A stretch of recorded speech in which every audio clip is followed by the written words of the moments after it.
tin lời cô đồng thành ra mất chồng. Thời đại hiện nay đang nằm trong giai đoạn mạt Pháp, chánh Pháp đang dần bị lu mờ, ít được quan tâm, trong khi đủ các loại tà ma ngoại đạo lại một ngày nổi lên như cồn, khiến cho tâm chúng sinh đã sẵn u mê lại càng thêm điên đảo. Những nhóm tà đạo này nắm bắt được tâm lý tham cầu của mọi người, lấy đó dẫn dụ, để rồi cuối cùng khiến cho bao người thân tàn ma dại, bao gia đình nhà tan cửa nát, xã hội rối ren tán loạn. Chúng thường dùng thủ đoạn thả con săn sắt, bắt con cá rô. Chúng đáp ứng cho người ta chút ít mong cầu, rồi sau đó mới thâu tóm hết cả thể xác lẫn tinh thần và tài sản của người bị hại. Chưa kể, chúng còn dùng những phương thức dọa dẫm nhằm áp đảo tinh thần của tín chúng bằng những lời đe dọa mập mập mờ mờ, khiến cho người bị hại hoang mang khó lường, không có đủ trí lực để phân biệt đúng hay sai, đành phải nghe theo lời chúng. Trang là một người phụ nữ đã từng trải qua tình cảnh như vậy. Cô tên đầy đủ là Ngô Thị Trang, 31 tuổi, hiện đang sinh sống tại phường Dư Hàng, quận Lê Chân, thành phố Hải Phòng. Không chỉ cô mà toàn thể đại gia đình của cô, hai bên nội ngoại, từ người già đến kẻ nhỏ trong nhà, đều đang phải gánh chịu hết sức thê thảm. Tính về tuổi đời, Trang đã ngoài 30 có lẽ. Thế nhưng tính về sự từng trải thì cô gái này chả khác gì là thanh niên mới lớn. Vẫn ngây ngây thơ thơ, ít có sự va vấp ngoài xã hội. Suốt bao năm tháng trưởng thành, Trang chỉ biết ăn và học. Ngoài ra, chưa phải lăn lội gì mấy với đời. Chính điều này khiến cho cô ấy không thể lường trước được những cạm bẫy và sự nguy hiểm đang được giăng lưới khắp nơi. Chỉ trực chờ ăn tươi nước sống những con mồi béo bở ngây ngô. Sau khoảng thời gian gặp gỡ tìm hiểu với một người đàn ông đã từng một lần đò hơn cô 10 tuổi, Trang quyết định tiến tới hôn nhân. Như bao người khác, Trang mong muốn có một cuộc hôn nhân ấm êm hạnh phúc. Cô cho rằng việc chọn ngày cưới ảnh hưởng đến hạnh phúc vợ chồng. Nhờ một người chị thân thiết giới thiệu cho cô một cô đồng để xem ngày đẹp cử hành hôn lễ, Trang cùng chồng lặn lội tới tìm nhờ cô đồng giúp đỡ. Nhìn vợ chồng Trang bằng ánh mắt như muốn mê hoặc đối phương, cô đồng cất giọng nói: "Anh đã từng phá bỏ một đứa con trai, nên giờ nó đeo bám anh. Chính nó là đứa đã phá hoại tổ ấm của anh trước đây, nên anh với người vợ cũ muốn bỏ nhau như vậy." Nghe những lời này, chồng của Trang không khỏi hoang mang, mà thực ra cũng chả nhớ rõ ràng điều gì cả, nhưng lại gật gù cái đầu, tỏ vẻ rất tin tưởng sự phán đoán của cô đồng. Vợ chồng cô nên thành khẩn tha thiết mà làm một cái lễ nhỏ thôi, không cần phức tạp cầu kỳ, để đặt tên cho đứa bé được an ủi. Có thế thì vợ chồng cô sau này mới thuận hòa được. Y như đã hẹn, Trang cùng chồng tới điện cô đồng lần thứ hai để làm lễ đặt tên cho đứa con còn chưa rõ là đứa nào. Thế rồi bỗng nhiên bà đồng thông báo rằng đứa trẻ muốn về lại cái nơi mà chồng Trang trước kia đã có bé. Thật tình mà nói, anh đâu có nhớ anh có đứa bé này lúc nào, với ai và ở đâu, để mà dẫn về bây giờ. Thấy tâm tư của anh như vậy, cô đồng tỏ vẻ bí ẩn, đưa bàn tay đặt lên trán, vuốt nhẹ lọn tóc vén ra sau tai, rồi nói với hai vợ chồng: "Yên tâm, có cách cả, hãy để bé bám lên vai của bố." Vừa nói vừa nhanh như cắt, cô đồng trẻ lấy ngón tay bôi một thứ nước gì đó rồi chấm thật nhanh vào cổ tay và trán của chồng Trang, khiến anh chẳng kịp phản ứng và coi như là đương nhiên chấp nhận. Sau ngày hôm đó, mọi thứ diễn ra bình thường, không có gì đáng lưu tâm. Lúc ấy, Trang đang tận hưởng niềm hạnh phúc, tưởng đâu đã tìm thấy một nửa yêu thương của mình. Ai ngờ bi kịch liên tiếp xảy ra, khởi nguồn chỉ từ những chuyện nhỏ, rồi lớn dần lên, dần dà thành ra tan nhà nát cửa khi nào chẳng hay. Tới lần thứ 3, hai vợ chồng tới điện chính thức, chọn ngày đẹp để cử hành hôn lễ. Đó là vào ngày 31 tháng 7 năm 2020, cái ngày định mệnh khiến cuộc đời Trang mở ra một ngã rẽ mới, tối tăm mịt mùng. Và cũng chính kể từ đó, bắt đầu liên tiếp những sự việc kỳ lạ bất thường, ám ảnh đeo bám hại cả gia đình của cô, khiến họ không sống được yên ổn dù chỉ là một ngày. Vốn thật thà và ngây ngô, Trang luôn tin tưởng chồng và nghe theo lời của anh. Chỉ có điều chồng cô đột nhiên thay đổi bất thình lình. Từ một người yêu thương, quan tâm Trang, anh trở thành một kẻ vô tâm, không hề tin tưởng vợ cũng như mọi người trong nhà. Vô duyên vô cớ, như chỉ sau một cái là hô biến vậy. Điều khó hiểu nữa là có việc gì từ A đến Z, anh đều tới chỗ cô Đồng để thư hỏi, nhờ chị giúp và tin tưởng tuyệt đối. Sau khi kết hôn, Trang có bầu, chuẩn bị tới thời kỳ khai hoa nở nhụy. Chồng cô như một thói quen lại tức tưởi tới điện nhờ cô Đồng coi xem việc sinh nở liệu có ổn thỏa không. Cô Đồng khoanh chân ngồi giữa chánh điện, khuôn mặt tỏ vẻ trầm ngâm, nhìn vợ chồng Trang rồi lại suy tư điều gì đó. Cô Đồng trẻ lắc lắc cái đầu ra vẻ không ổn, rồi nói với chồng Trang: muốn sinh nở được thuận lợi, trước hết phải trả nợ đường âm cái đã. Giờ hai vợ chồng sắp xếp lên đền Tranh ở Bắc Giang, làm một cái lễ tầm 40 triệu là ổn thỏa. Anh chồng nghe thấy vậy là làm theo luôn, chẳng mảy may động tâm suy nghĩ, về nhà lo tiền lên đó theo cô Đồng làm lễ. Mà lạ làm sao, kể từ hôm đi cúng bái cái lễ đắt đỏ đó xong, anh lại ngày càng xa lánh vợ, tránh gặp gỡ cả gia đình nội ngoại hai bên. Nhất là đỉnh điểm khi Trang lâm bồn sinh cho anh một bé gái xinh xắn, anh lại càng bỏ mặc vợ con, chỉ tìm cách để tránh xa vợ con, không phải gần gũi. Trang lấy làm lạ lắm, nghĩ mãi cũng chẳng nghĩ ra được một lý do nào hợp lý cho sự thay đổi quá đột ngột này. Phụ nữ sinh đẻ xong như một con cua lột vỏ, yếu ớt và nhạy cảm, lại phải chịu cảnh chồng thờ ơ ruồng bỏ như vậy, thực sự đối với Trang như một cú sốc quá sức chịu đựng. Và rồi liên tiếp những sự việc xảy ra, mức độ ngày càng mạnh mẽ hơn. Một tháng sau sinh, khốn khổ vì bị tắc tia sữa, Trang phải tới viện để tiến hành mổ áp xe. 2 lần mổ là 2 lần đau đớn cả về thể xác lẫn tinh thần, khi chưa một ngày nào chồng chăm sóc cho hai mẹ con. Cứ thế bỏ mặc con đói, vợ đói, con khóc, vợ đau. Với anh, mẹ con cô còn chẳng bằng người dưng nước lã. Anh vào viện chỉ như một cái xác không hồn. Thà chẳng nhìn thấy anh, cô còn đỡ đau trong lòng hơn. Trở về nhà, anh cũng luôn tìm lý do để đuổi vợ con đi, hoặc tìm cách để được ra ngoài ở riêng. Trong tình cảnh ấy, Trang chỉ muốn phát điên lên, nhưng vì nghĩ tới đứa con còn đỏ hỏn, cần được ấp ủ chở che, nên cô vẫn gắng gượng. Có nhiều đêm trằn trọc suy nghĩ, bảo cô chả ra sao khiến chồng chán ghét đã đành. Đằng này Trang luôn biết điều, thương yêu quan tâm, chăm sóc gia đình. Vậy mà chồng vẫn cứ ruồng rẫy như thể vợ con cô chính là thứ mà anh chỉ trực chờ tống khứ đi cho rảnh. Đúng là chuyện kỳ quái mà. Rồi 3 tháng trôi qua, sức khỏe cũng đã ổn định hơn, đứa bé cứng cáp hơn một chút. Trang bắt đầu lao vào tìm hiểu điều tra nguyên cớ vì sao chồng cô lại hành xử như bị ma xui quỷ khiến như vậy. Sau khi bình tĩnh suy nghĩ, sâu chuỗi lại các dữ kiện đã xảy ra, Trang giật mình phát hiện chính cái ngày vợ chồng cô tới làm lễ đặt tên con ở điện cô Đồng, chồng Trang đã bị cô Đồng yểm âm binh. Chính những âm binh này đã đưa đường chỉ lối cho chồng Trang liên tục tìm tới cô Đồng. Chẳng những thế, Trang sững sờ cả người khi phát hiện ra, chính hôm vợ chồng cô đi làm lễ hầu đồng hết cả mấy chục triệu đó, cô Đồng đã cảm mến chồng Trang. Cô ta ghen ngược với Trang, cố tình sử dụng tà thuật để khiến cho gia đình Trang xào xáo hết cả lên.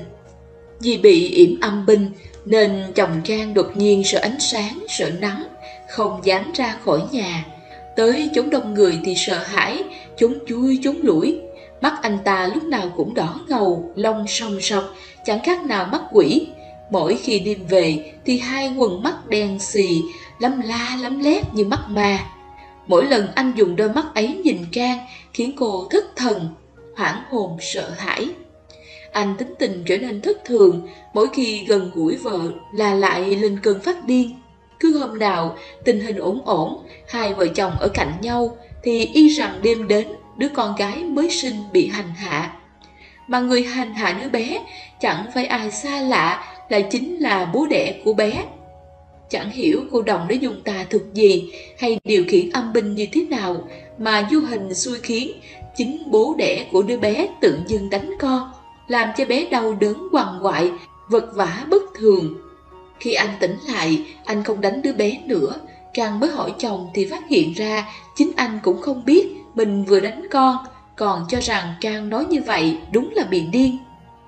Không những thế, mỗi lần cô bảo chồng mua sắm gì cho con hay đưa tiền cho cô để sắm sửa trong nhà là y như rằng đêm đó bé con lại bị hành hạ khốn khổ.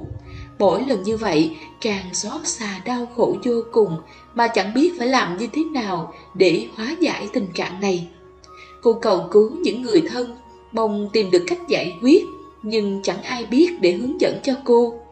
Rồi âm binh cứ thế lộng hành, xô đẩy mấy lần khiến cả nhà cô gặp phải tai nạn. Nhưng may mắn là vợ chồng con cái đều không bị thương tích gì đáng kể.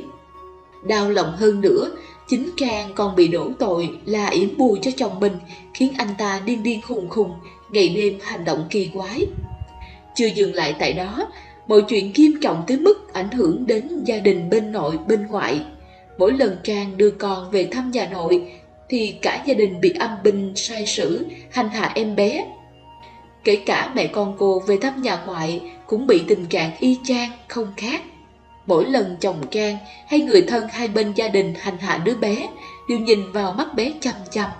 Rồi bỗng dưng bé bị đau mắt ngay lập tức, khiến cho đôi tay nhỏ bé của em quờ quờ ôm mặt để dụi, như thể bị bụi bay vào mắt vậy.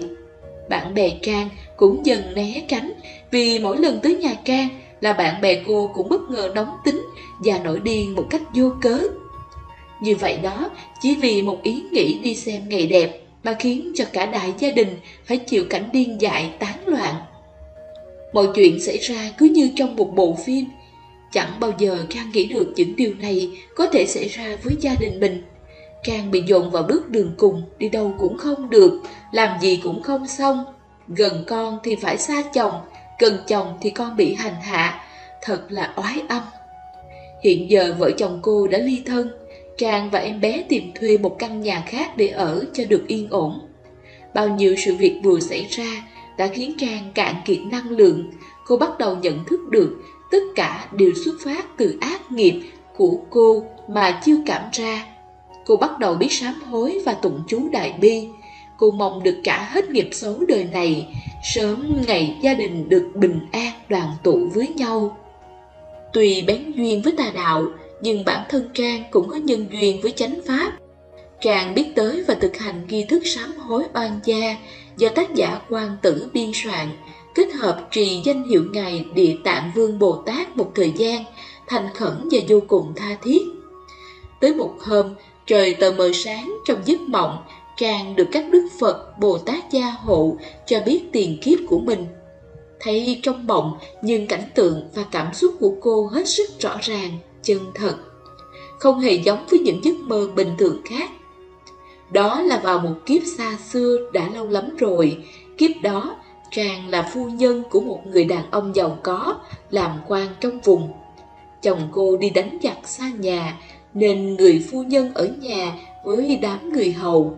Trong đó có một cô hầu gái thân cận nhất với phu nhân, lại đem lòng thầm thương trộm nhớ ông chủ, nên thành ra ghen ghét với phu nhân và đứa con của bà.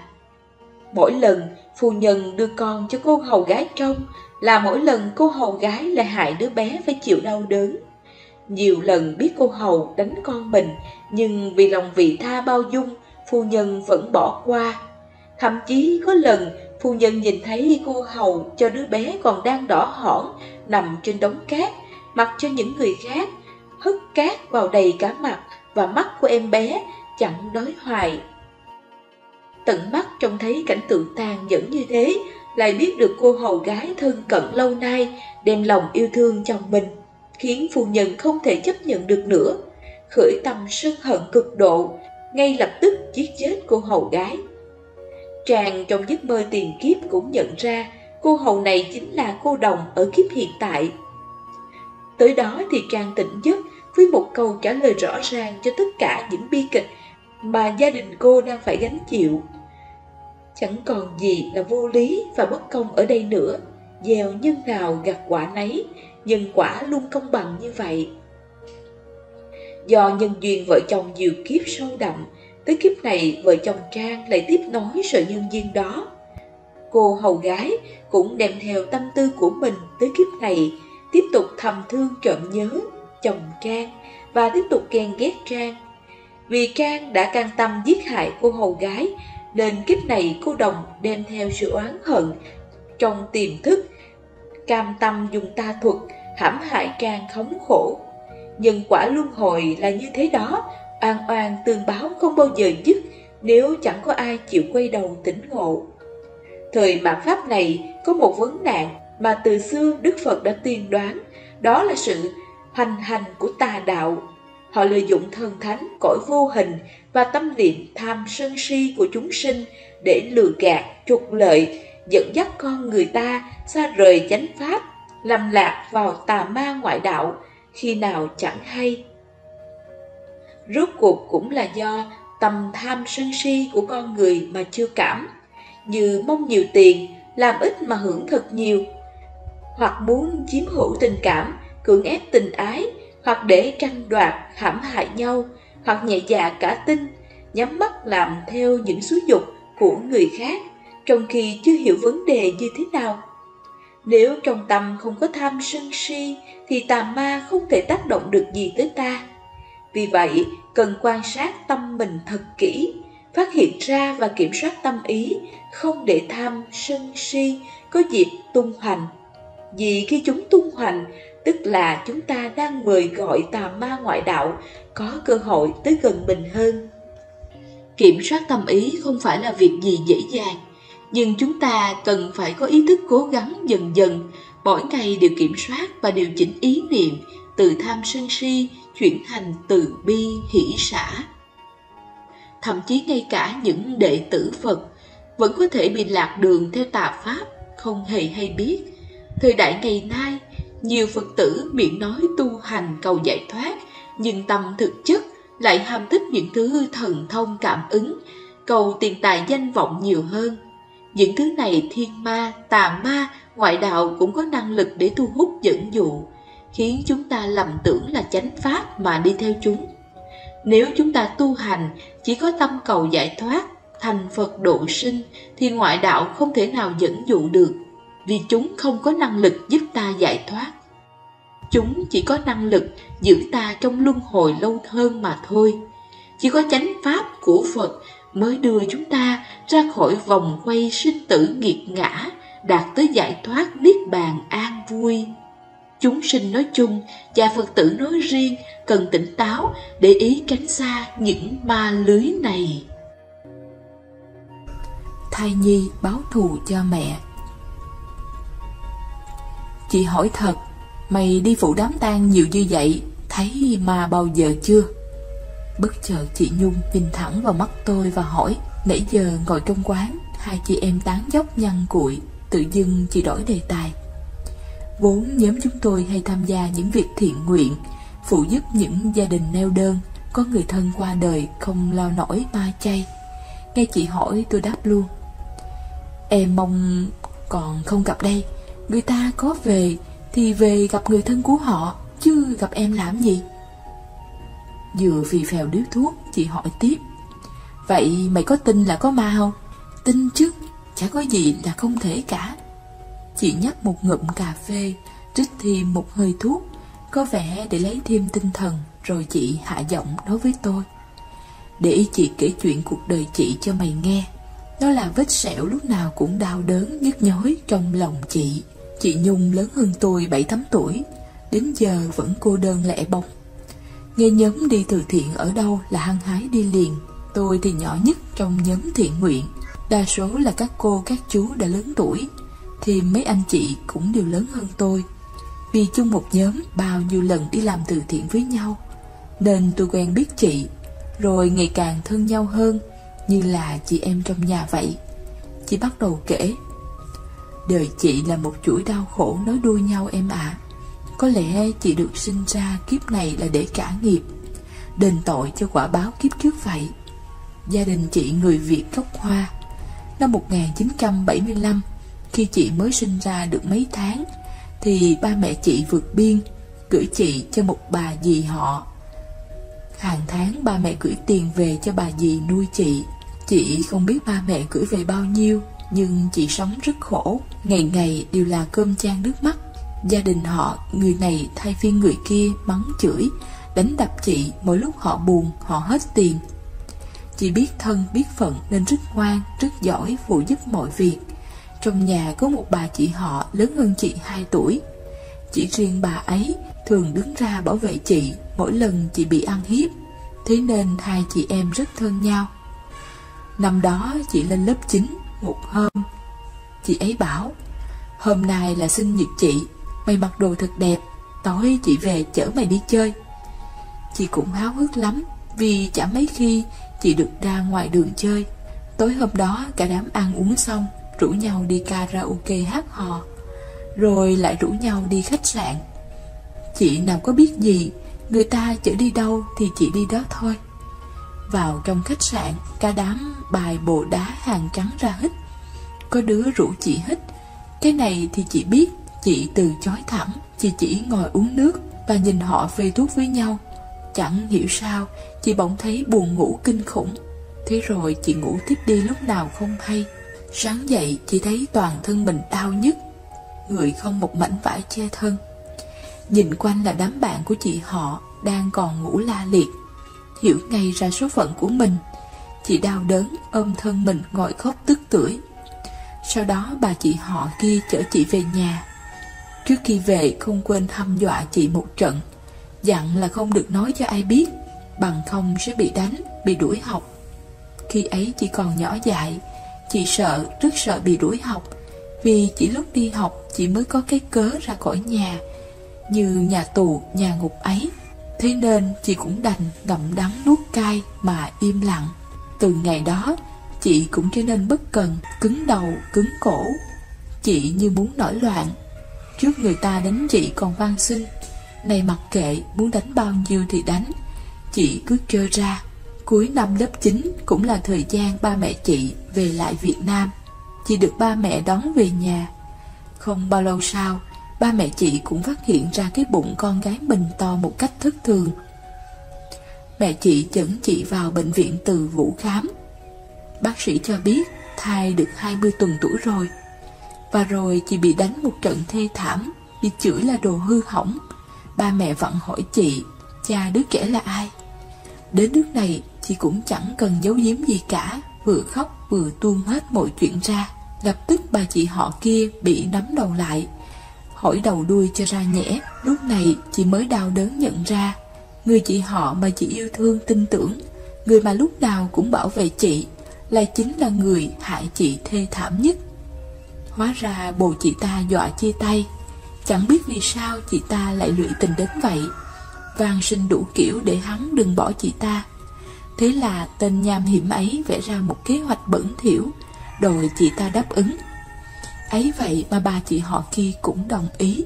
Chị ta cam tâm bỏ thuốc ngủ vào ly nước của chị, dâng chị cho bồ chị ta và đám bạn thay nhau cưỡng hiếp. Thật sự khi ba mẹ hỏi cha đứa bé, chị cũng chả biết con chị là của tên nào trong đám đó. Chị không muốn bỏ, nhưng mẹ chị ép chị phải phá bằng mọi giá. Mẹ chị đưa chị vào Từ Vũ bỏ đứa bé ấy đi, nhưng bác sĩ nói thai lớn quá không bỏ được. Bà lại dẫn chị ra phòng khám tư, rồi bà năn nỉ mãi, người ta mới chấp nhận cho chị uống thuốc kích sinh non.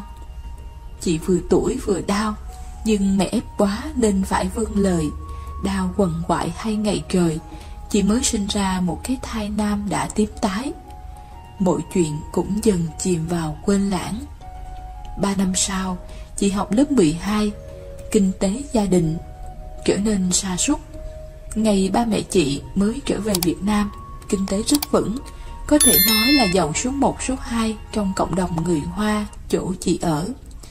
Nay vì mẹ chị cứ đau bệnh truyền miên, hết bệnh viện này đến phòng khám khác, thuốc thang tốn kém kiểu gì cũng đã thử, nhưng bệnh cứ trơ ra không thể khỏi.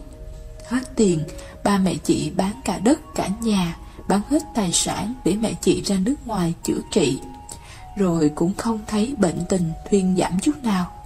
Một ngày nọ, khi chị đi lễ về ở nhà thờ Ba Chuông, đường Lê Văn Sĩ, quận Phú Nhuận, đang ngồi ăn bánh ướt ở quán, thì có một cô ngồi gần đó cứ nhìn chị với một ánh mắt dò xét. Cuối cùng cô lại gần và hỏi: "Con có anh chị gì? Con có anh chị em gì chết kẽ không?"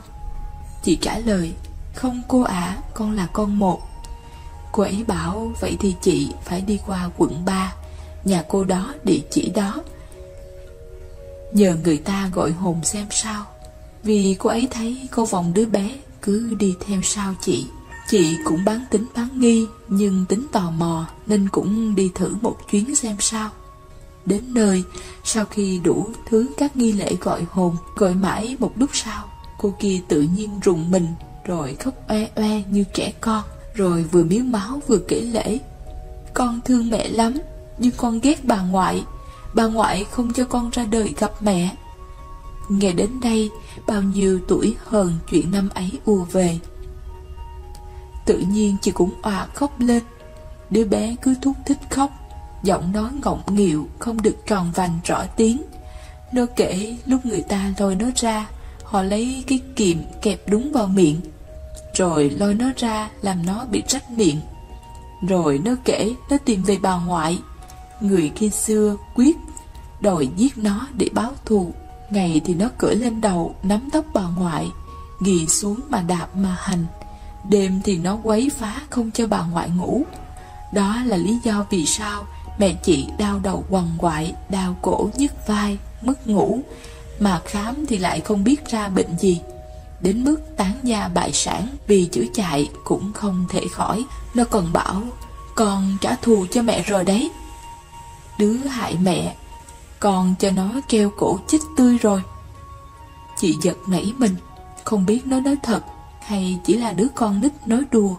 Rồi chị tạm biệt nó, hẹn nó một ngày gần nhất, lại gọi nó lên gặp nói chuyện.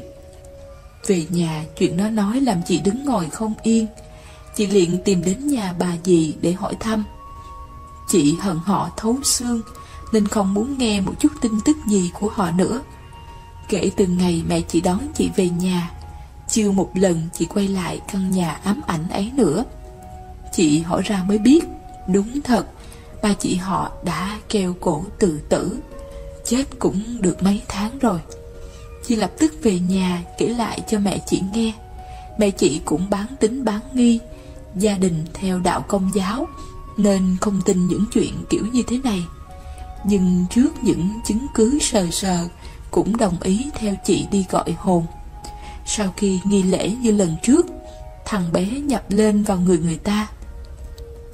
Thằng bé lên nhập vào người ta, liền vừa khóc vừa sổ một tràng vừa tủi thân. Nó kể lể trách móc, oán hờn mẹ chị đủ kiểu. "Con ghét bà ngoại lắm, con không thương bà ngoại đâu." Mẹ chị cũng khóc nức nở. Đến lúc này, nghe những chuyện nó kể về chuyện năm xưa thì bà đã tin.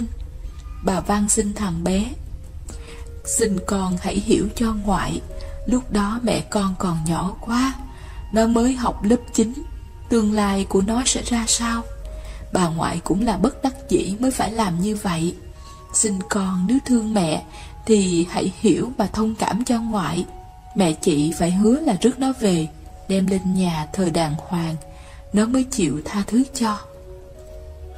Cũng bao năm qua rồi, nhưng chị vẫn bị ám ảnh mãi, nên đó giờ nhiều năm chẳng quen được ai. Chị sống gần như bất cần đời như vậy. Thời gian rảnh chị đều đi làm thiện nguyện, có vậy trong lòng mới tìm được một chút niềm vui. Đó, cuộc đời chị nó như thế đó.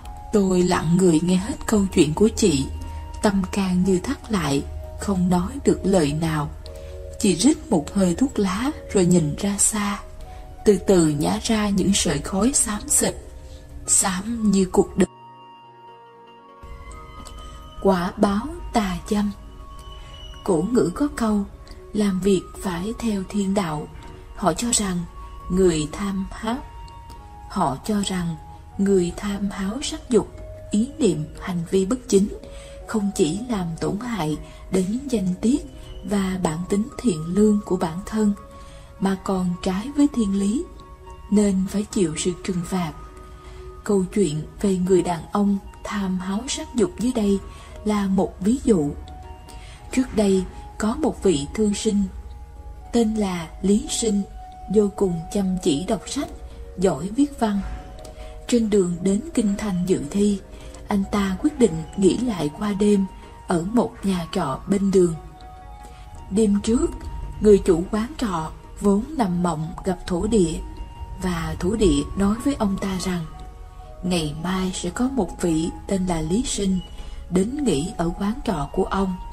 Ông phải đối đãi với anh ta tốt, bởi vì anh ta có mệnh thi đỗ khoa bảng. Sáng sớm ngày hôm sau, quả nhiên là Lý Sinh đã đến.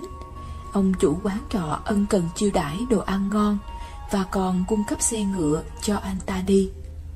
Lý Sinh thấy lạ quá, bèn hỏi chủ quán: vì sao ông lại đối đãi tốt với tôi như vậy? Chủ quán liền kể lại giấc mộng đêm qua của mình cho Lý Sinh nghe. Lý Sinh nghe xong vô cùng cao hứng, liền nghĩ mãi rằng mình sắp đỗ đạt công danh rồi. Nếu mình mà làm đại quan thì mình phải bỏ ngay người vợ xấu xí hiện tại của mình, và phải lấy người vợ mới xinh đẹp hơn mới phải. Sau khi Lý Sinh rời đi, vào sáng hôm sau, người chủ lữ quán lại mộng thấy thổ thần đến nói với ông rằng Lý Sinh này có ý định bất lương, công danh còn chưa thành mà đã nghĩ đến chuyện vứt bỏ người vợ Tào Khang. Giờ thì anh ta đã không còn hy vọng đỗ đạt nữa rồi. Mấy hôm sau, Lý Sinh trở lại quán trọ ấy, nhưng ông chủ quán trọ lại đối xử với anh ta vô cùng lạnh nhạt, thậm chí còn không cho phép anh ta ở lại qua đêm. Lý Sinh không hiểu vì sao, liền hỏi người chủ quán trọ nguyên nhân. Chủ quán trọ liền nói lại những lời mà thổ thần đã nói cho ông nghe, rồi nói cho Lý Sinh. Lý Sinh nghe xong kinh sợ và cảm thấy vô cùng xấu hổ, vội vã rời đi. Về sau, quả nhiên là Lý Sinh không đắc được chút công danh nào. Lý Sinh chỉ vì có một ý nghĩ sai trái, vậy mà mệnh của anh ta vốn đắc công danh đã bị hủy đi, phúc báo đã bị tước mất hết. Người xưa nói, hết thảy họa phúc của một người đều không tách rời với lòng dạ của người ấy. Các hung họa phúc đều do tâm người tạo ra. Trời đất không thiên vị ai, con người chưa mời phúc hay họa, hết thảy đều là ở tâm của mình khởi lên. Đã không muốn hối hận, sao không cẩn thận ngay từ đầu khởi niệm? Chỉ có tâm hồn thuần thiện, ước thúc hết thảy những hành vi bất thiện của bản thân, không đắc tội với thiên địa thần linh, thì mới đắc phúc. Quan hệ tình dục ngoài hôn nhân chính là tội tà dâm. Hành vi này trời đất không dung, quỷ thần phẫn nộ. Ngay khi một ý niệm dâm dục khởi phát, thậm chí trước khi hành vi nào đó xảy ra, đã là phạm tội lớn, tạo nghiệp to lớn. Nếu phạm lỗi, không chỉ người đó đã gây tai họa lớn cho chính mình, mà còn ban tới bất hạnh cho con cái của họ. Sự lạc thú từ tội tà dâm chỉ là nhất thời, nhưng tội nghiệp mang lại thì thật to như núi. Đối với những người phạm tội tà dâm, một số thì bị mất mạng, một số thì bị mất chức vị, một số hủy hoại gia đình, và một số thì bị tuyệt tự. Một người có thể có mệnh phú quý, nhưng nếu phạm tội tà dâm, anh ta có thể trở nên khốn khổ lao đao suốt cuộc đời. Một người có thể có mệnh được hưởng phúc và thọ, nhưng nếu phạm tội tà dâm, anh ta có thể bị tật nguyền hay chết yểu. Một người có thể có vợ hiền thục và tiết hạnh, nhưng nếu phạm tội tà dâm, bạn đời của anh ta có thể trở nên lẳng lơ và phóng đãng. Ái dục khó dứt trừ. Một chàng cư sĩ đã có vợ và con, ý thức được sự khổ não của đời sống gia đình, nên anh thỏa thuận với vợ để được xuất gia. Cô vợ đồng ý, anh ta được Phật tế độ và nhờ Phật chỉ dạy phương pháp diệt trừ ái dục. Sau đó, anh một mình tiến vào rừng sâu, thực hành hạnh buông xả suốt 3 năm nhưng không thành công. Bà luôn khởi ý niệm thương nhớ về vợ con ngày càng mãnh liệt. Buồn quá, anh quyết định hoàn tục, trở về với đời sống gia đình, vui vẻ sống bên vợ, bên con. Phật biết điều này nên người dùng thần lực đến gặp và khéo léo phương tiện để giúp đệ tử mình vượt qua đam mê luyến ái dục vọng. Kẻ bị tù đày làm súc sinh, quỷ đói hoặc bị đọa đến địa ngục, nhưng có ngày ra khỏi. Người vô minh mê muội vướng vào tiền bạc nhà cửa, luyến ái vợ con, biết chừng nào mới hết khổ hết đau bởi luân hồi sinh tử. Nói xong, Phật dùng kệ để nhắc lại phương pháp hành trì. Như chặt cây mà không bứng rễ, cành nhánh vẫn mọc lại bình thường. Muốn trừ ái dục si mê, bứng ngay rễ ý, an nhiên thanh nhàn. Vị đệ tử sau khi nghe lời Phật dạy, thường xuyên quán chiếu tinh cần, nên một thời gian sau chứng quả giác ngộ giải thoát. Tâm tham ái dục là một dòng chảy miên man vô tận, bởi các thói quen lâu đời do ta đã huân tập. Chính nó đã ăn sâu vào tâm thức của chúng ta và theo ta từ vô thủy kiếp đến nay. Chỉ cần ý khởi lên là tâm niệm thèm khát trong ta sẽ trỗi dậy vô cùng mãnh liệt. Nếu ta lơ là bất giác một chút thì nó nhanh chóng cuốn ta nhớ về dĩ vãng, quá khứ chung đụng ái ân như vị tỳ kheo trên. Do chấp ngã thấy thân này là thật nên ta dễ sinh kiêu mạn và bám víu vào đó, dính mắc chấp trước. Những tư duy và nhận thức của ta đều có thể được tô điểm cho bản ngã lớn thêm, nên ta si mê đắm đuối vào ái dục, không biết chừng nào mới thoát ra được. Phật dạy ái dục từ tâm ý phát sinh, nó là đầu mối dẫn ta đi trong luân hồi sinh tử để chịu khổ đau.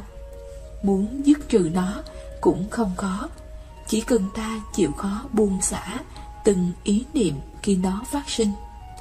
Và cứ như thế, ta cố gắng duy trì bền bỉ, chuyển hóa từng ý niệm. Đặc điểm của kinh tức là Đức Phật sử dụng rất nhiều hình ảnh tuyệt diệu. Một trong số đó là hình ảnh con tầm kéo cái kén, làm thành tù ngục để tự giam hãm nó.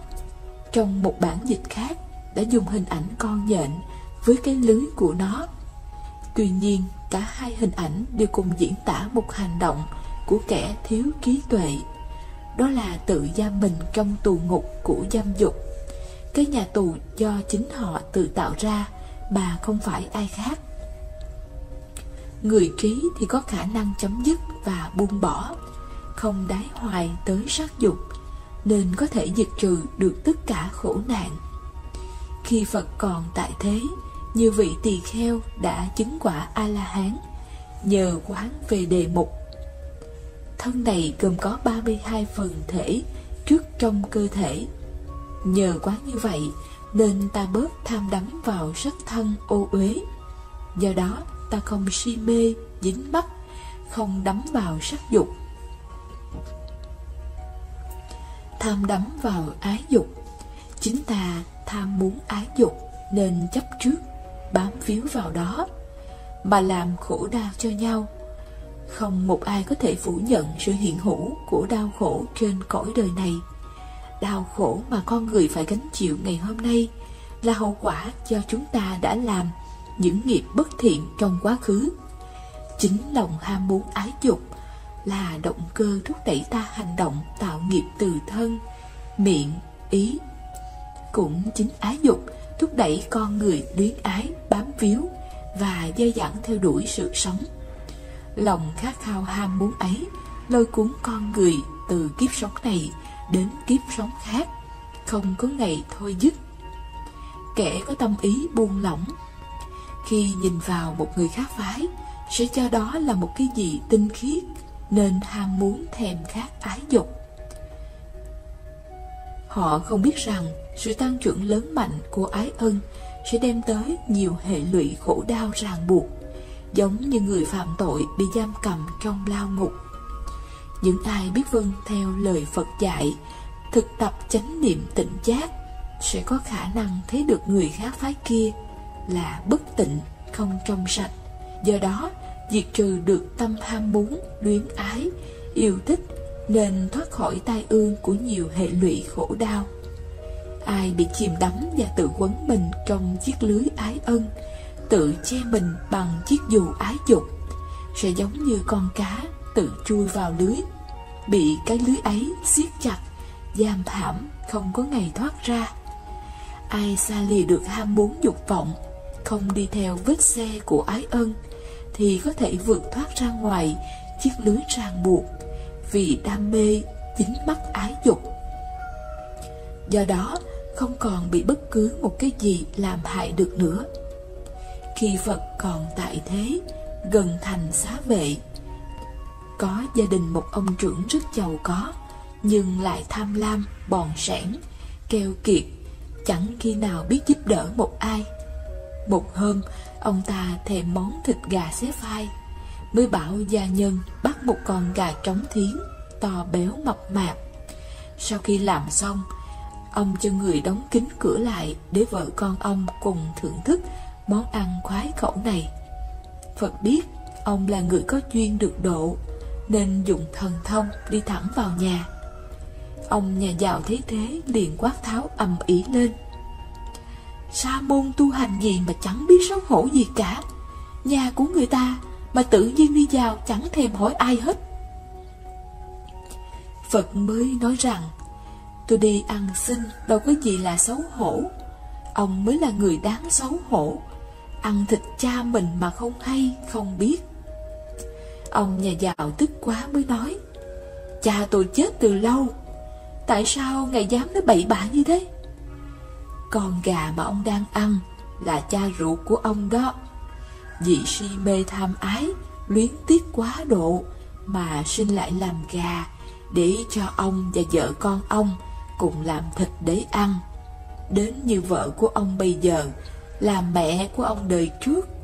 Vì yêu thương, ham thích ái ân nên mới sinh lại làm vợ của ông đó. Ông ngu si mê muội, lấy cha làm oán thù, lấy mẹ làm ân ái vui vầy, mà không biết tu nhân tích đức, nên phải chịu nhiều hệ lụy khổ đau trong 3 cõi 6 đường, không có ngày thôi dứt. Sau khi nghe Phật nói, trong lòng ông ăn năn hối hận vô cùng, bèn quỳ xuống xin Phật chỉ bài. Phật dùng thần lực để ông nhớ lại quá khứ. Nhờ vậy, ông phát tâm quy y và lãnh thọ 5 giới. Phật nói: Nhân quả nghiệp báo luôn theo ta như bóng dưới hình, dù trăm kiếp ngàn đời vẫn không mất. Khi hội đủ nhân duyên, quả báo hoàng tự hiện. Tham ái, yêu thương, luyến chấp, nên vợ chồng, cha mẹ, người thân như thế mà tái sinh trở lại.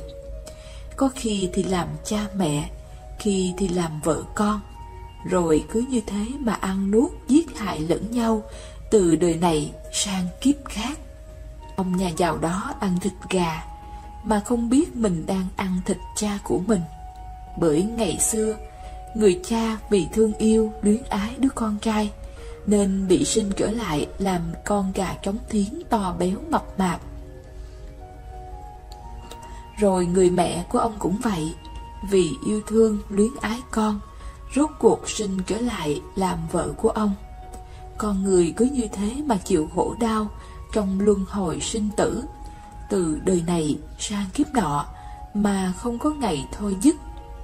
Hạnh phúc thay, gia đình ông trưởng giả nhờ có duyên gặp Phật mà thấy được nhân duyên các tiền kiếp trước. Nhờ vậy, ông và gia đình phát tâm quy y Phật, làm người cư sĩ tại gia, giữ gìn 5 giới pháp, quyết tâm ăn trường chay để tránh tội khổ giết hại, ăn nuốt lẫn nhau. Người tại gia khó hơn trong việc dứt trừ ái dục trọn vẹn, nên phải biết cách điều hòa, hạn chế lòng ham muốn. Tuy có gia đình, vợ chồng con cái, nhưng Phật chế ra 5 giới để giúp người ta gia tránh bớt những lỗi đáng tiếc, mà cố gắng sống tốt, để làm tròn trách nhiệm và bổn phận đối với gia đình, người thân, phục vụ tốt cho xã hội và hộ trì cho Tam Bảo. Không giết hại mà còn hay giúp người, cứu vật là mở rộng lòng từ thương yêu, bình đẳng đối với tất cả chúng sinh, không gian tham, trộm cướp, lường gạt của người khác, mà lại bố thí, cúng dường, giúp đỡ, sẻ chia. Nhờ vậy không có ai bị mất mát tiền bạc, tài sản mà không phải lo lắng hay sợ hãi. Vì không tà dâm nên vợ chồng sống vui vẻ, hạnh phúc, không phá hoại hạnh phúc gia đình của người khác. Vì không nói dối để dụ dỗ, lường gạt người, nên ta sống ở đâu cũng được mọi người giúp đỡ, thương tưởng. Không rượu chè be bét, say sưa nghiện ngập, xì ke ma túy, thì ta thông minh sáng suốt mà không gây khổ đau cho nhau. Ái dục đối với người xuất gia thì phải dứt trừ, đối với người tại gia thì phải biết điều hòa chừng mực, không quá si mê đắm đuối. Và ta phải luôn ý thức sự tác hại của nó còn hơn gông cùm tù tội. Muốn biết, biết đủ; muốn ít, biết đủ là phương pháp rèn luyện cho ta biết cách làm chủ ham muốn. Nhờ có trí tuệ sáng suốt mà vượt qua lưới ái lìa buộc ràng. Sau khi thành đạo, Phật nhớ lời thỉnh cầu của vua Tần Bà Sa La, nên trở về nước Ma Kiệt Đà độ vua và hoàng tộc quy y Tam Bảo. Do đó, nhà vua phát tâm cúng dường tịnh xá Trúc Lâm đầu tiên. Hoàng hậu Khê Ma, một trang tuyệt sắc giai nhân vô cùng xinh đẹp. Bà rất tự hào và kiêu hãnh về sắc đẹp nghiêng thành đổ nước của mình. Không một mỹ nhân nào có thể sánh bằng. Một hôm, do lòng hiếu kỳ, bà đến tịnh xá Trúc Lâm để tham quan thắng cảnh. Bà vô cùng ngạc nhiên vì một sự thật quá ngỡ ngàng. Bên cạnh Phật là một người con gái xinh đẹp, kiều diễm, trẻ trung như tiên nữ dáng trần. Nhìn lại mình, bà cảm thấy tủi hổ khi so sánh với người con gái ấy. Người si mê, tham ái bị kẹt trong lưới ngũ dục, như con cá bị vướng vào lưới, khó bề thoát ra. Khi ân ái đã sâu đậm, nhất là những người phụ nữ đẹp, luôn luôn bị dính mắc, nên lúc nào cũng trao chuốt và làm đẹp thân này. Tuy ái dục làm cho con người say mê đắm đuối và ràng buộc con người chặt chẽ, nhưng đối với người có ý chí, có nghị lực, vẫn có thể đối trị được ái dục, để được giải thoát và không còn bị phiền muộn, khổ đau chi phối.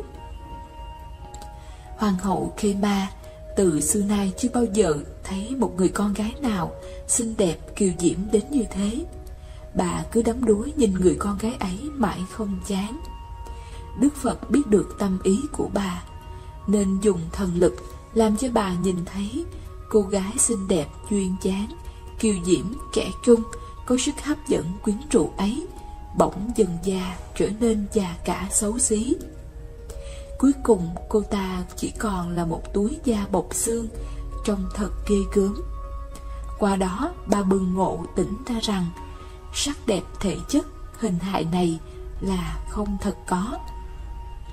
Nhận ra tính cách vô thường tạm bợ của đời sống con người, bà thật không ngờ chỉ trong thoáng chốc mà người con gái xinh đẹp ấy trở thành già nua và chết chóc, trông chẳng khác nào con khỉ già cô đét.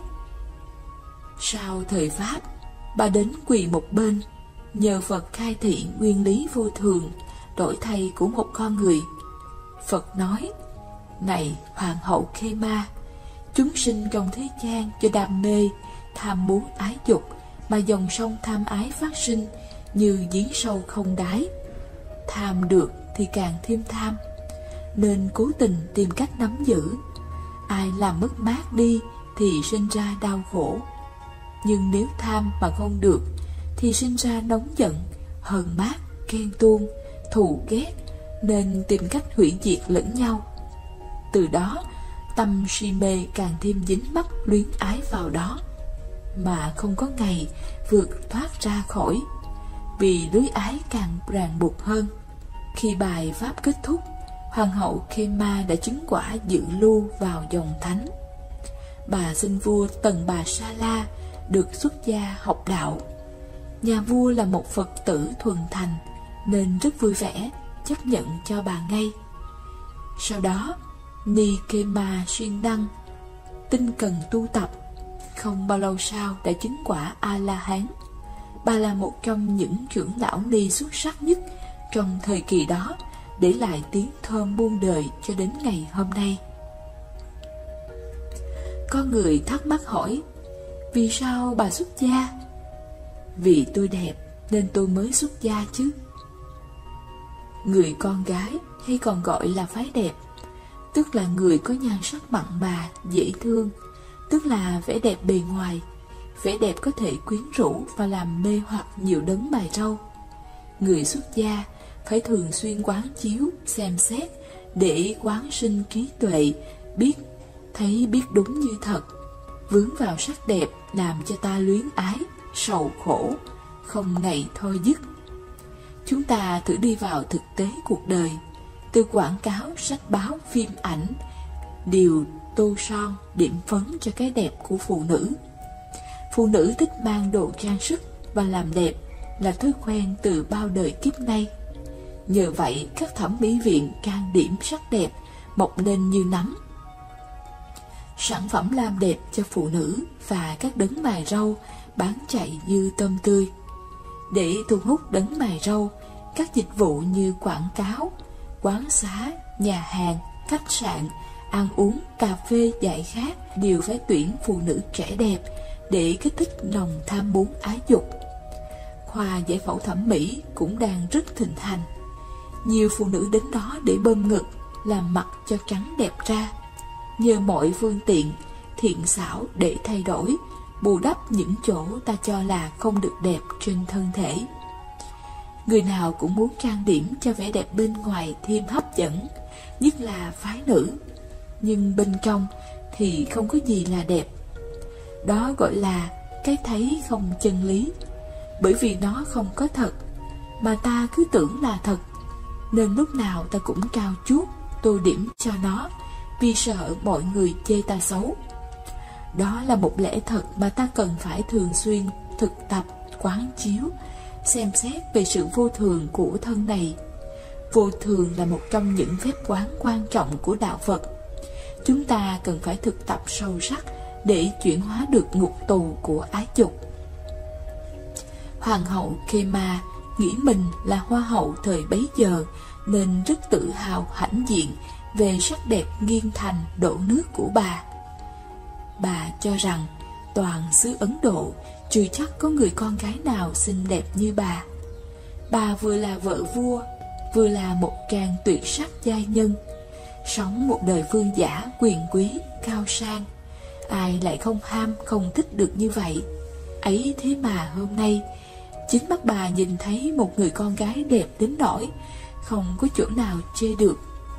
Vậy mà trong phút chốc, từ một vẻ đẹp mỹ miều thay đổi biến dạng để trở thành một người đàn bà xấu xí, một xác chết rùi bu, kiến đậu, tanh hôi vô cùng. Nhờ vậy, bà thức tỉnh, ý thức được sự mong manh, vô thường của con người sao quá nhanh chóng. Bà giảm bớt kiêu khí tự hào, hãnh diện từ xưa nay, mà quỳ bên Đức Thế Tôn. Trâu khóc khi biết sắp bị xẻ thịt. Có một nhóm nhân công dắt một con trâu vào trong một lò sát sinh để sửa soạn giết thịt. Có một nhóm nhân công dắt con trâu. Có một nhóm nhân công dắt một con trâu vào trong một lò sát sinh để sửa soạn giết thịt, để làm bít tết và hầm ragu.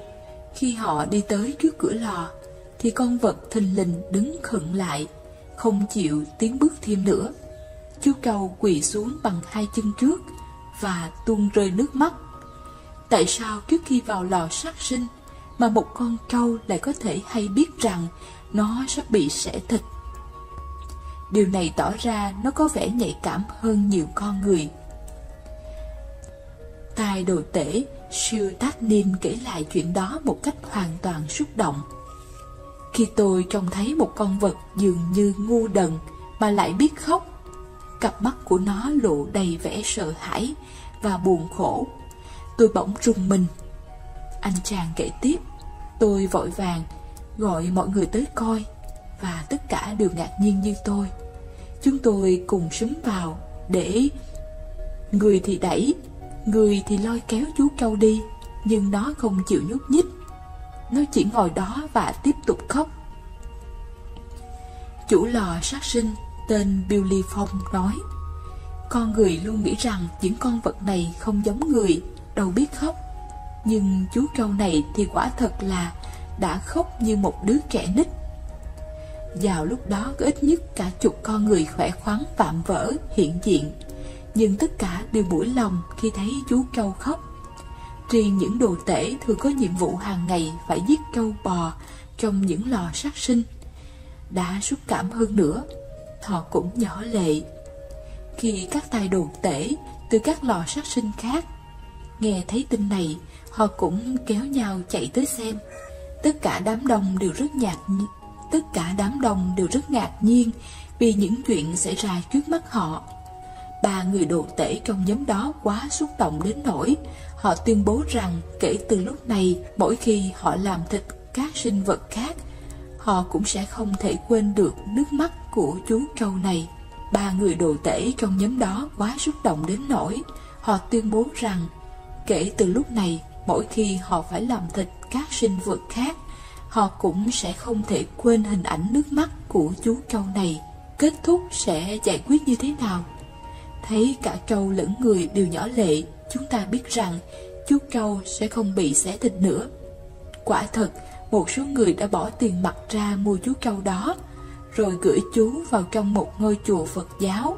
Quý tăng sẽ chăm sóc nó chu đáo hơn, và chú trâu có thể an lành sống đến tận cuối đời. Một câu chuyện kỳ lạ khác lại xảy ra. Sau khi có quyết định trên, chú trâu linh cảm rằng sinh mạng chú đã được đảm bảo. Chú tự đứng dậy và đi theo họ.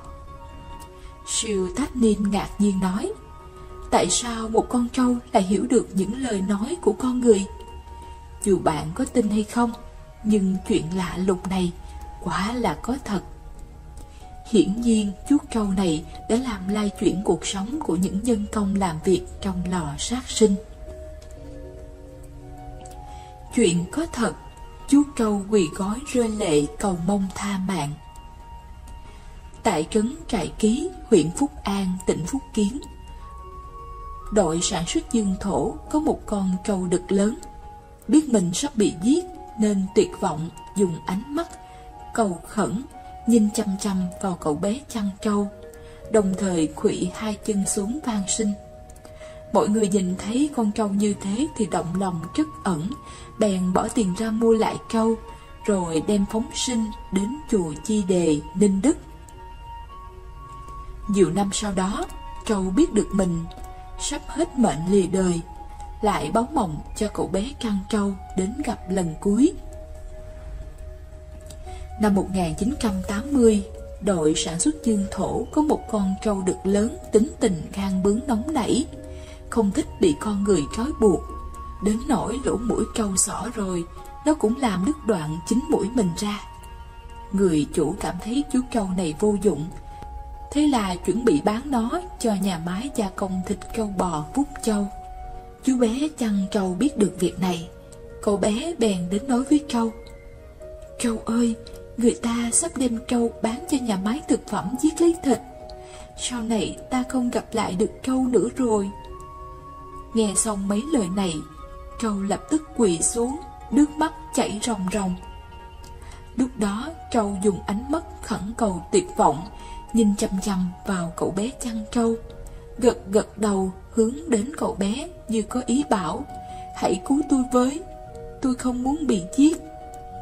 Lập tức cậu bé bị cảnh tượng này làm cho sợ run lên, liền về nhà kể cho cha mẹ nghe. Cha mẹ cậu bé hoài nghi đến trước mặt trâu xem xét, quả nhiên thấy bộ dạng trâu đang quỳ xuống cầu khẩn van xin họ. Sau đó người trong thôn cũng biết được sự việc nên chạy đến xem. Con trâu đực thấy mọi người đến, giống như hiểu được rằng bản thân đã có hy vọng, không ngừng rơi lệ cầu xin. Tất cả mọi người đều bị hành động của con trâu làm cho cảm động, liền động lòng trắc ẩn. Nhiều người liền góp tiền mua lại trâu, rồi quyết định đem nó đến chùa Chi Đề, Ninh Đức để phóng sinh. Chùa Chi Đề lúc ấy đã có 8 con trâu. Sau khi con trâu đực đến, đám trâu này tự hồ như cũng bị con trâu này ước thúc, không bao giờ giẫm đạp hoa màu. Hơn nữa mỗi ngày đều ra ngoài ăn cỏ, rồi nó dẫn cả bầy đi rồi trở về. Chùa Chi Đề có rất nhiều đất canh tác cần phải cày cấy. Nó đều đặc biệt hiểu chuyện, giúp đỡ các sư phụ cày cấy ruộng đồng. Chuyện về việc phóng sinh trâu sau này lan truyền rất nhanh. Chỉ cần có tín đồ đến chùa Chi Đề thắp hương bái Phật, đều nhanh đến xem những con trâu này. Con trâu lớn mỗi lần gặp những tín đồ lương thiện đều hiểu được làm lễ khấu tạ.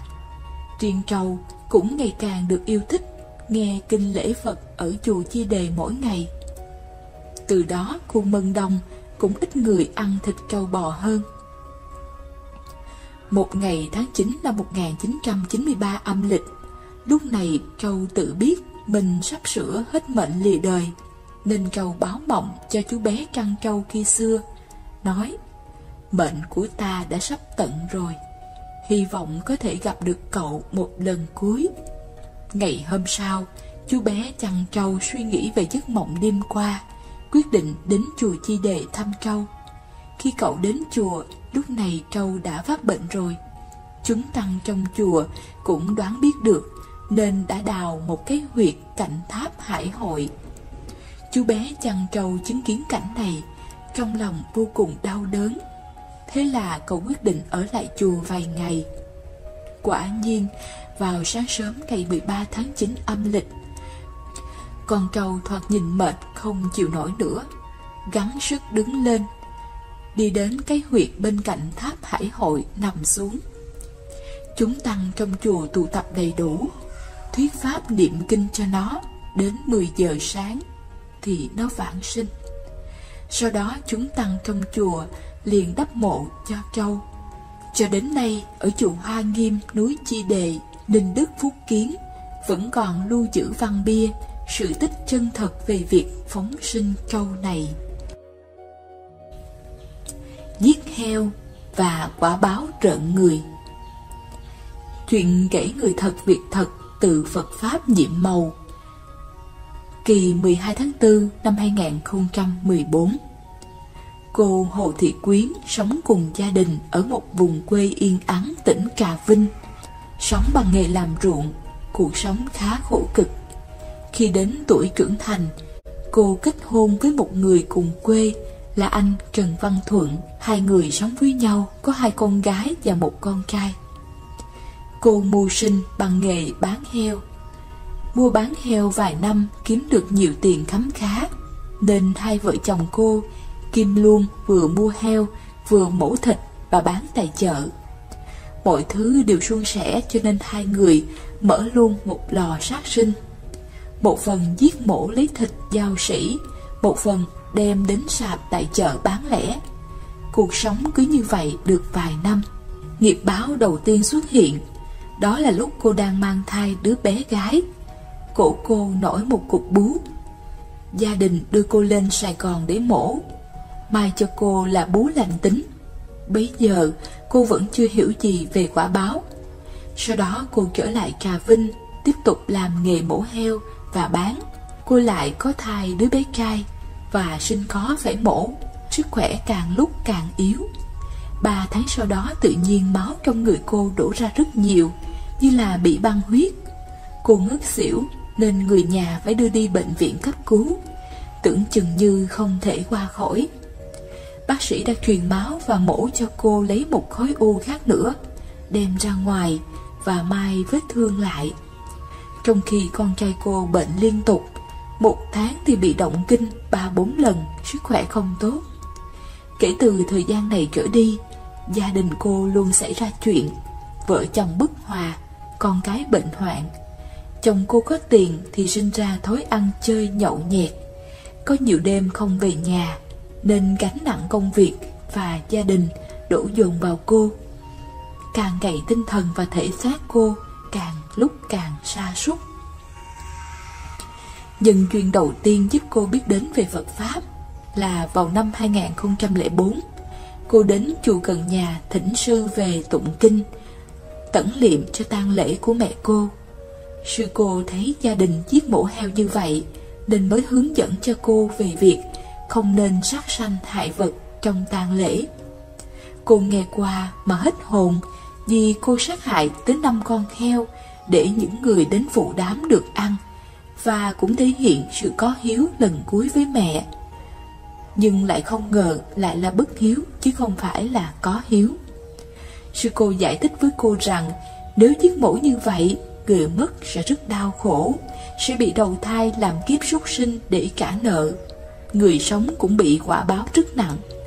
Cô sợ hãi nên nhờ sư cô tổ chức cúng trai tăng hồi hướng cho mẹ. Sau đó trong 49 ngày thường xuyên đến chùa để tụng niệm và nghe Phật Pháp. Cô quy y Tam Bảo pháp danh Diệu Minh, nhưng cô vẫn chưa từ bỏ được nghề. Lúc này là chồng cô hoàn toàn giao phó việc giết mổ heo, bán heo cho cô quản lý. Đầu năm 2005, cô nằm mộng thấy một giấc mộng rất lạ kỳ. Cô thấy mấy người làm đem con heo lên bàn thọc huyết rồi quăng xuống. Nhìn kỹ hóa ra là con trai cô. Khi cô giật mình, thức giấc, hết sức lo sợ, nhưng vẫn không nghĩ rằng điềm chim bao sẽ có ý nghĩa gì đối với nghiệp báo. Một thời gian sau nữa thấy trong người khó chịu, cô đi khám và phát hiện ra bị u nang, là u ác tính, phải mổ và vô thuốc xạ trị. Người ốm, tóc không mọc nổi.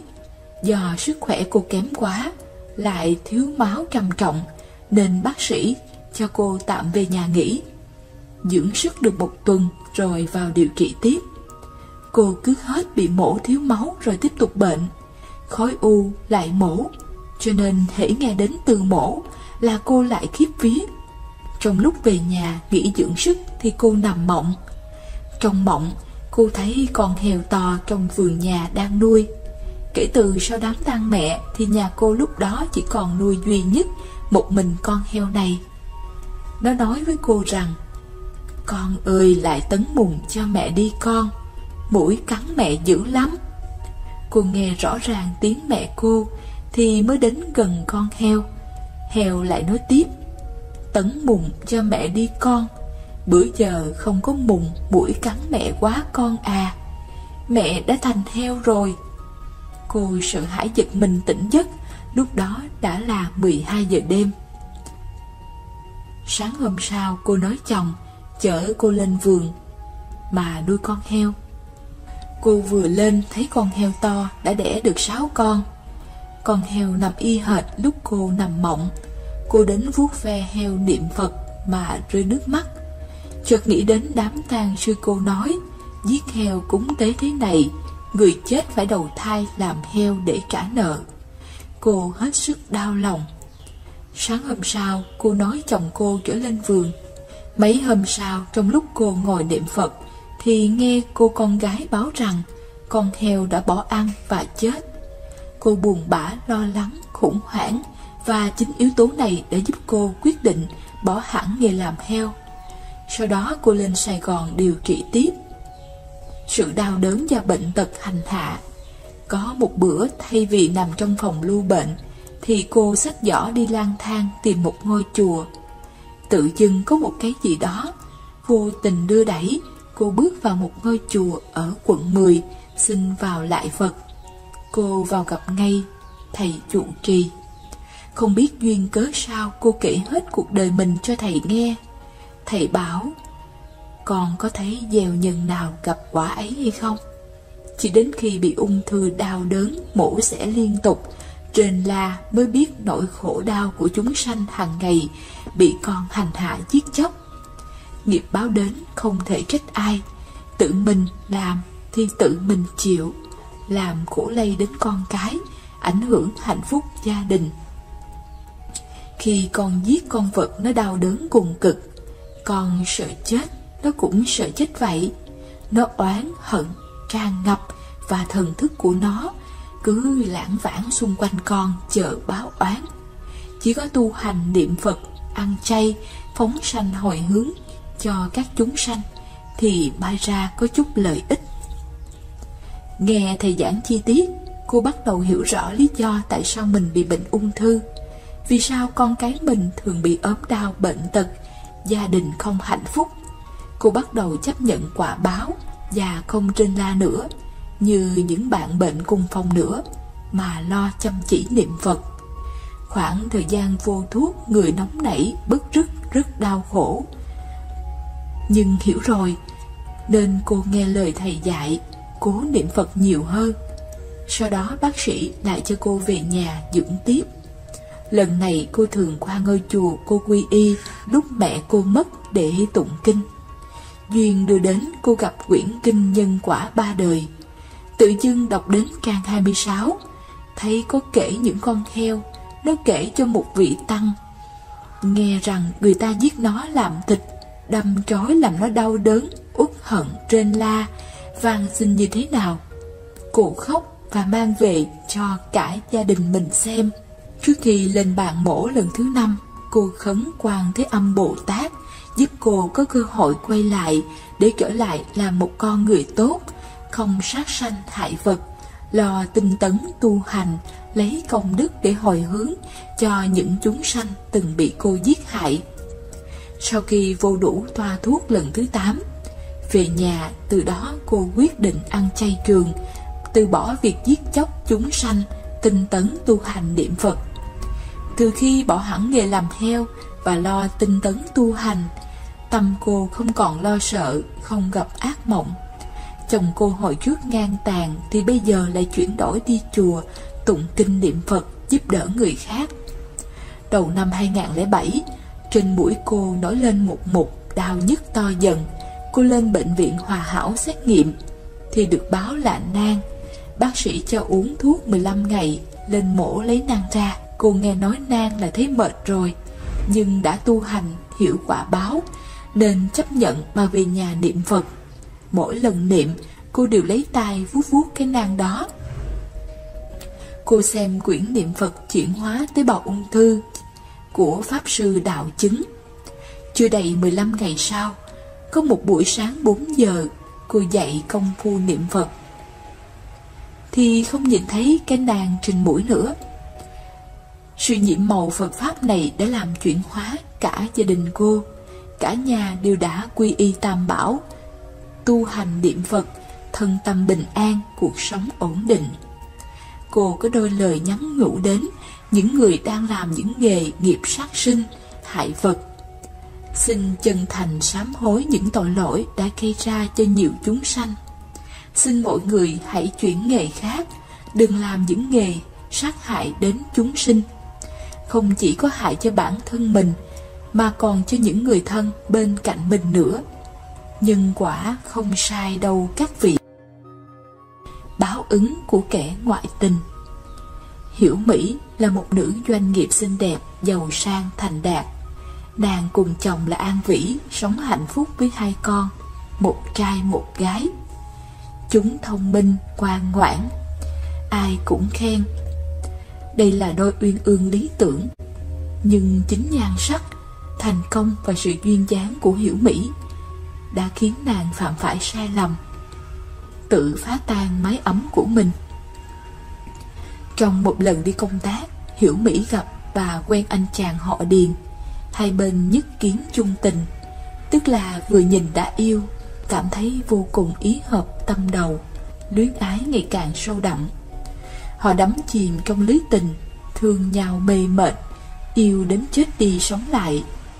Anh Điền vì muốn có được Hiểu Mỹ mãi mãi bên mình nên đã chủ động tìm đến An Vĩ, thông báo mối quan hệ mật thiết này, đề nghị An Vĩ hãy ly hôn với vợ. An Vĩ về nhà trong cơn phẫn nộ đã ra tay đánh Hiểu Mỹ trước mặt hai con. Hiểu Mỹ bị đánh rất căm giận, kiên quyết đòi ly hôn, nhưng An Vĩ chẳng đáp ứng. Nhờ bạn bè giới thiệu, Hiểu Mỹ tìm đến tôi. Sắc diện tiều tụy, mặt tái nhợt, khóc lóc kể lại sự tình đã qua. Tôi nghe xong bảo rằng hiện thời chị không thể ly hôn, bởi vì mối quan hệ giữa chị và anh Điền là tà dâm. Đây là tình tội lỗi, nếu phát triển tiếp thì sẽ càng thống khổ nhiều hơn. Vì anh Điền cũng đã có vợ, gia đình im ấm, lại còn có một con gái nữa. Ngừng một lúc tôi nói tiếp. Chị và anh Điền vì dao động tình cảm nhất thời mà đòi vứt bỏ hết tất cả để kết hợp với nhau. Thế thì quả báo cả hai phải gánh lấy chắc chắn sẽ rất thảm khốc. Nhìn vào ánh mắt hoài nghi của Hiểu Mỹ, tôi cảnh báo. Có đến với nhau bây giờ thì cũng chỉ trong khoảng thời gian ngắn thôi. Hai người sẽ phải chia tay nhau. Do chị chưa đoạn sát nghiệp, còn ăn mặn, lại phạm thêm trọng tội tà dâm. Nếu chị không biết ăn năn sám hối, sẽ mắc bệnh phụ khoa hiểm nghèo và qua đời khi chưa đến 40 tuổi. Hiểu Mỹ nghe nói cả kinh vội hỏi. Tôi gần đây nghe bụng dưới đau răm răm khó chịu. Có thật là tôi sẽ bị bệnh phụ khoa? Năm nay tôi 36 tuổi rồi. Vậy làm sao thoát khỏi kiếp nạn này đây?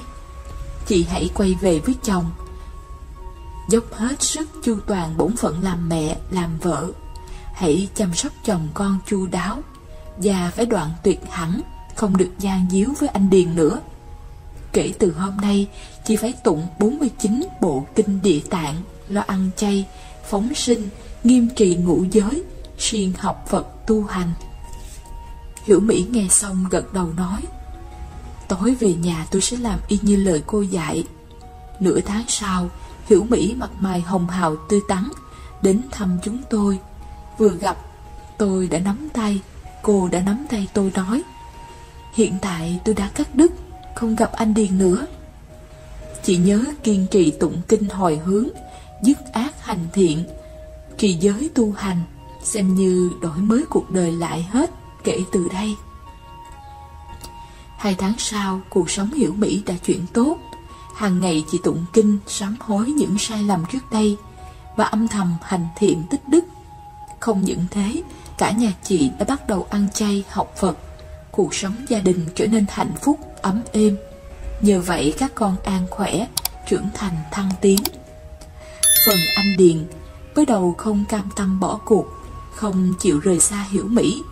Tôi phải khuyên lơn giải thích, phân tích lợi hại đủ điều, cuối cùng mới dàn xếp ổn thỏa. Kể lại câu chuyện này, tôi mong rằng các mái ấm trong nhân gian luôn sống hòa thuận an vui. Hy vọng tất cả các cặp vợ chồng sẽ thủy chung, đối với nhau tương thân tương ái. Xin quý vị đừng vì dao động nhất thời mà phát sinh ngoại tình. Quả báo tà dâm rất đáng sợ. Ngoài kết cục người mất nhà tan, còn chiêu lấy thảm báo ở địa ngục. Khi khởi tâm ngoại tình hay nuôi dưỡng ý tà là quý vị tự phá tan phúc báo hiện có. Nghĩa là tài, lộc, quyền đều bị sạc. Ai cũng tưởng sát sinh mới đoản mệnh, nhưng thực ra tà dâm cũng chiêu lấy quả báo bị các bệnh hiểm nghèo, tán tài, mất phúc, lộc và đoản mệnh, chết rồi còn bị vào địa ngục chịu khổ. Xin mọi người hãy nghiêm trì giới luật, chẳng nên để ngoại cảnh dụ dỗ. Nếu người lỡ phạm tà dâm thì ngay đây nên hạ quyết tâm từ bỏ, tha thiết sửa chữa lỗi lầm, phát nguyện sám hối, vĩnh viễn không tái phạm. Như vậy mới có thể chuyển đổi vận mệnh mình thành tốt đẹp. Lời người dịch: hiểu mỹ ngoại tình, bị quả hồng cảnh báo nếu tiếp tục sẽ không hạnh phúc với tình nhân, còn mắc bệnh phụ khoa nan y và chết yểu. Vậy thì ắt độc giả sẽ có người thắc mắc, nói rằng thấy trên thế gian này cũng có nhiều kẻ ngoại tình, và họ đã ra đi xây tổ uyên ương với người mới, cũng đâu có bị báo ứng gì đâu. Chúng ta có thể lý giải như sau: người làm ác mà chưa bị báo ứng liền là do phúc họ còn nhiều. Một khi phúc suy, quả báo ắt sẽ ập tới. Vả lại bạn chỉ đứng bên ngoài nhìn, đầu theo sát một bên, cũng chẳng phải người trong cuộc để cảm nhận được những bất hạnh mà kẻ ngoại tình phải thầm nếm trải. Nếu bạn theo dõi lâu dài, ắt sẽ thấy diễn tiến sau này đa số đều xảy ra đúng như lời mà quả hồng đã cảnh báo. Riêng chuyện hiểu mỹ, khi không mà tạo tội thì sẽ lãnh ác báo như quả hồng đã cảnh báo. Phần đông người ta phạm lỗi vì không hiểu luật nhân quả. Nếu am tường rồi thì ắt sẽ không cam lòng tạo tội. Vì nếu so sánh, sẽ thấy chạy theo tình cảm nhất thời, niềm vui không bao nhiêu, mà hậu quả thống khổ phải trả lại vô cùng tận. Nếu đặt lên bàn cân, người khôn ngoan sẽ biết chọn điều thực sự có lợi cho mình. Người ta thường nói Phật Pháp là xuất thế, không dính gì đến thế gian. Ấy vậy mà Phật Pháp lại tác hợp cho thế gian vô cùng tốt đẹp. Để tôi kể cho các bạn nghe câu chuyện thực mà mình đã từng chứng kiến. Tôi quen Nhã Lan, cháu ấy khoảng 20 tuổi, rất xinh đẹp, tốt nghiệp trường điện ảnh. Hành nghề không bao lâu sau thì cháu kết hôn với một Mỹ Nam tuấn tú, hộ đói môn đăng, và giải nghệ sống bình thường như bao mái ấm khác. Phu thề Nhã Lan là đôi trai tài gái sắc, mà tài sắc trong nhân gian luôn là tiêu điểm để phần đông người ta theo đuổi tranh giành.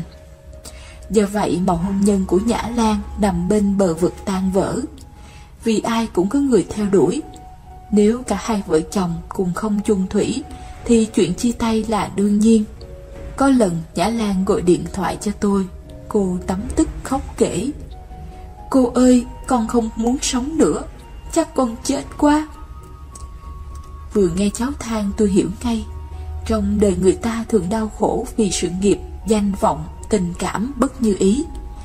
Nhã Lan có đầy đủ hết, nên tôi đoán chỉ có tình cảm mới làm cháu buồn dữ vậy.